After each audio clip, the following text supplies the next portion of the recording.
हाँ जी, नमस्ते। सो ion exchange के रिजल्ट आ गए हैं। देखते हैं कि रिजल्ट कैसे रहे हैं कंपनी के।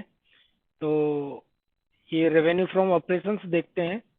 तो revenue from operations, let me zoom out. तो रेवेन्यू फ्रॉम ऑपरेशंस यदि ये देखते हैं तो करीब करीब 554 करोड़ का रेवेन्यू किया है इस क्वार्टर में इन्होंने।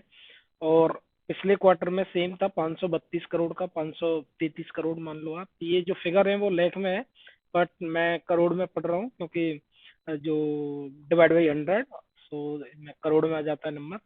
एंड प्रीवियस ईयर के सेम क्वार्टर में इन्होंने जो रेवेन्यू किया था वो करीब करीब 512 करोड़ का रेवेन्यू किया था। यदि हम टोटल रेवेन्यू की बात करें तो टोटल रेवेन्यू इस बार कंपनी ने इस क्वार्टर में किया है 563 करोड़ 56,266 लाख का। और ये प्रीवियस क्वार्टर में इन्होंने जो रेवेन्यू किया था वो 54,253 लाख का रेवेन्यू किया था। और ये प्रीवियस क्वार्टर सेम क्वार्टर में जो इन्होंने रेवेन्यू किया था वो किया था 52,469 लाख का। तो यहाँ पे एक अच्छी खासी ग्रोथ देखने को मिल रही है, क्यून भी ग्रोथ है और ईयर ऑन ईयर भी ग्रोथ दिखाई दे रही है।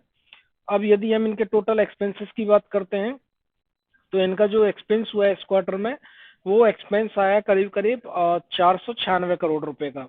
और जो प्रीवियस क्वार्टर में ये एक्सपेंस था करीब करीब 484 करोड़ रुपए का। और अभी प्रीवियस ईयर के सेम क्वार्टर में एक्सपेंस इनके पास था 459 करोड़ का। तो यहाँ पे एक्सपेंस में भी ग्रोथ है। तो जाहिर सी बात है, जब रेवेन्यू ग्रोथ करता है तो एक्सपेंस भी कहीं ना कहीं ग्रोथ तो करते ही हैं। तो अभी देखते हैं कि भैया ये कैसा रहा, इनका प्रॉफिट कैसा रहा।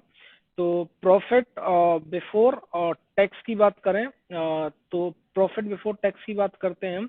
तो इस क्वार्टर में इनका जो प्रॉफिट बिफोर टैक्स रहा है वो 669 करोड़ रुपए का रहा है। 600, सॉरी गलत पढ़ दिया, 671, मतलब 6,718 लाख रुपए का रहा है। तो ये इनका प्रॉफिट बिफोर टैक्स है। और प्रीवियस ईयर ये जो प्रॉफिट बिफोर टैक्स था वो था 5,898 लाख रुपए का। और प्रीवियस ईयर के सेम क्वार्टर में ये जो प्रॉफिट था 6,541 लाख रुपए का इनका प्रॉफिट बिफोर टैक्स था। और प्रॉफिट आफ्टर टैक्स की बात करते हैं तो प्रॉफिट आफ्टर टैक्स इस सेम क्वार्टर में जो रहा है इनका, अभी इस क्वार्टर में इन्होंने किया है Q3 में 4,724 लाख रुपए का।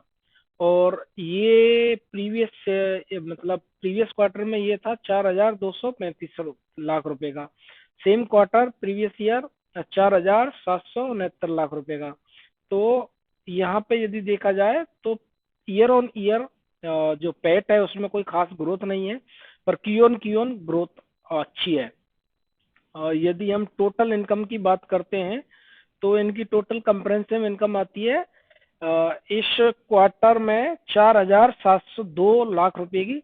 और जो प्रीवियस क्वार्टर में थी ये 4,196 लाख रुपए की। प्रीवियस ईयर के सेम क्वार्टर में ये इनकम थी इनकी 4,649 की। तो यहाँ पे हल्की सी ग्रोथ दिख रही है year on year total comprehensive income में, बट क्यू ऑन अच्छी ग्रोथ है कंपनी की। यदि हम ईपीएस की बात करते हैं तो इस क्वार्टर का जो ईपीएस आया है वो 4 रुपए के समथिंग आया है। जो प्रीवियस क्वार्टर में ये ईपीएस आया था करीब करीब 3.5 रुपए के समथिंग। और प्रीवियस ईयर के सेम क्वार्टर में जो ईपीएस आया था वो भी करीब करीब 4 रुपए के समथिंग ही था। तो ईयर ऑन ईयर बेसिस पे यदि देखा जाए तो फाइनल पैट थोड़ा सा डिक्रीज हुआ है, लेकिन क्यू ऑन बेसिस पर रिजल्ट अच्छे हैं। और ईयर ऑन ईयर बेसिस पर रेवेन्यू वाइज रिजल्ट अच्छे हैं, पर पेट वाइज कहीं ना कहीं कंपनी लैग कर रही है। तो ठीक ठाक है ना, आप कह सकते हो कि ना कुछ खराब नहीं है। इतने कम्पिटिटिव एनवायरनमेंट में यदि कंपनी इतना अच्छा कर पा रही है, और ये कोई बाय एंड सेल रिकमेंडेशन नहीं है, just result we are looking the number, that's all, thank you.